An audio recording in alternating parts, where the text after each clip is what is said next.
Laker great Mike Thompson helped lead the Peterborough Lakers to its two most recent Mann Cup titles. The backstop was invited to Trent University this week by the Indigenous Studies program as a guest lecturer to talk about the game of lacrosse, its history, and the art of stick making. Thompson has retired from playing professionally but has started his own business, Thompson and Sons Lacrosse, making wooden sticks from his home in Akwesasne. My dad's godfather was there working and carving. He was a stick maker at the time I was working, so it was great to sit down and watch him go to work every once in a while. Yeah, my uncles always played the game, and my first stick was a wooden stick when I was a kid, and it's just always been a part of me, really. Thompson learned the art of stick making from some of the greats, including Jack Johnson and Alfie Jacques, and opened his own business this year. He's made close to 24 sticks. It's an art. It takes roughly 4 months to complete a stick, from cutting down the tree to bending the wood and stringing it. The wood is hickory. Definitely hickory. I go out and pick the trees out myself whenever I can. Yeah, the leather is just the leather I can find at some other stores. It's always about finding the right materials, as usual, in anything.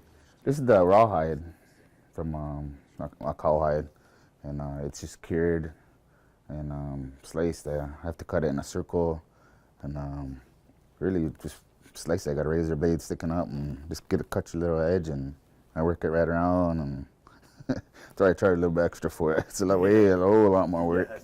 Thompson looks back on his playing days in Peterborough fondly. A highlight was being named the Mann Cup MVP in 2012. Really felt like an extended family.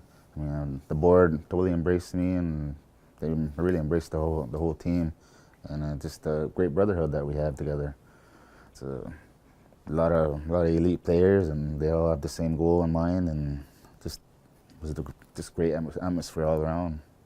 To order a custom stick, visit ThompsonandSonsLacrosse.com. Jesse Thomas, Czechs News Watch, Peterborough.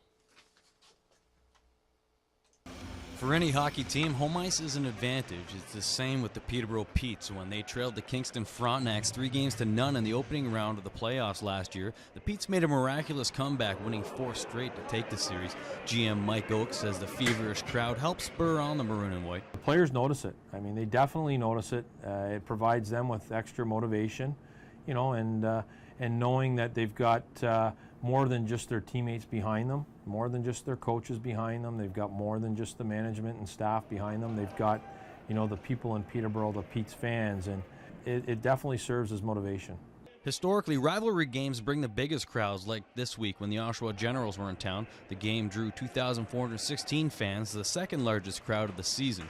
In the last 5 years, the Pete's most attended games have come when they host the Generals. 3,602 fans filled the rink in 2009, and more than 3,500 did in 2011. Traditionally, when you look at the historical figures, you know, Peterborough's had maybe a smaller, or the attendance has maybe been down a little bit in the first half, and it seems to pick up as the season goes on. And then obviously the on-the-ice success is going to translate into more fans coming out to the games. Fans come for the hockey, but the organization has been putting a lot of work behind the scenes to create a carnival-like atmosphere. A team of 12 game night interns work around the clock on game day to organize entertainment from between the whistles. I think the things we're doing off the ice and in the stands, is something that's helping fans to get out to the rink a bit more, especially our families and our younger crowd. It's I think really becoming a full family experience, young to old, any age. Fan Appreciation Night last Saturday drew the largest crowd this season. The 2,600 plus fans were loud, and the Petes stormed away with a 7-3 victory. Jesse Thomas, Czechs News Watch, Peterborough.